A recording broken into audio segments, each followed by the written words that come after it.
What's up mga kamoto? Welcome to my channel. So bali ngayong araw no, ituturo ko sa inyo kung paano magpalit ng side stand. Reason why kung bakit tayo magpapalit ng side stand natin no, nakikita nyo naman no, kinain na siya ng kalawang, tsaka malapit na siyang maputol. So may katandaan na rin kasi itong Honda Beat natin no, 6 years mahigit na rin. So may iwasan naman yung ganitong problema mga kamoto basta proper maintenance lang. In my case kasi talaga napabayaan ko na siya.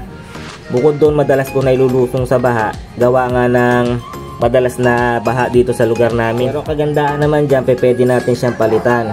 So kung meron kayong problema ng kagaya sa akin, o kung gusto nyo lang talaga magpalit ng side stand, bali sundan nyo na lang tong tutorial na to. So madali lang naman tanggalin tong center stand natin no. Unang tools na kailangan nyo is itong 8mm na T-wrench.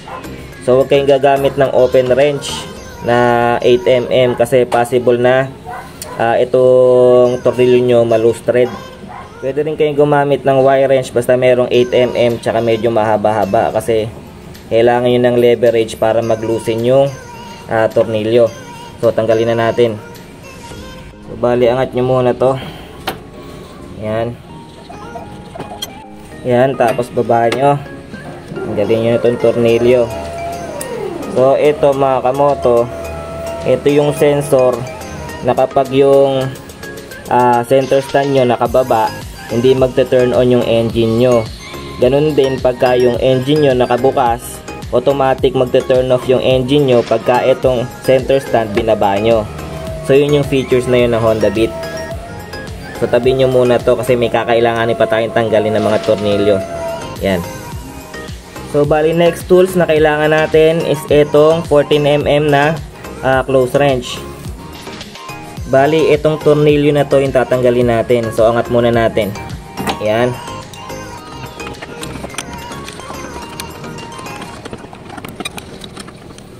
So bali yan, natanggal na natin no.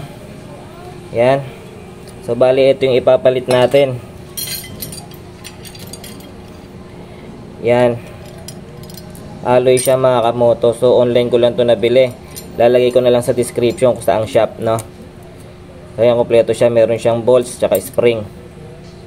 Mura lang yan mga kamoto. So syempre bago natin ilagay yung bago nating center stand, much better na linisan muna natin itong mga part na to no. Yan. So lilinisan ko muna. Wait lang.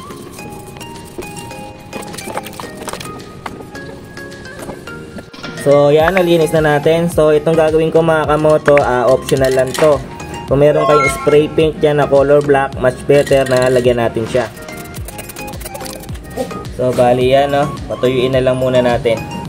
So yan mga kamoto, tuyo na.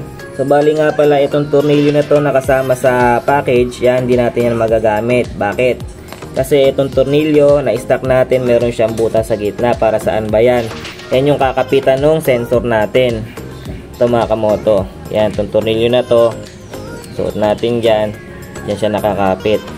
So wala tayong magagawa kundi gamitin tong stock na tornilyo natin.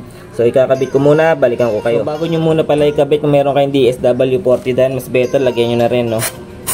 Yan, para ma-prevent sa mga kalawang. So sa paglagay nga pala ng sensor mga kamoto, kailangan itong gitling na yan nakasuksok doon. Yan, tapos itong pa-curve na yan kailangan nakasakto rin dito. Yan. Tapos tsaka nyo kabit tong tornilyo nya.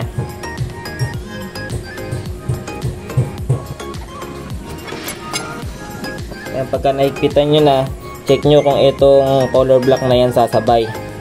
Yan, kailangan sasabay siya. Pag angat, kailangan sasabay siya. Pag baba, kailangan sasabay din siya.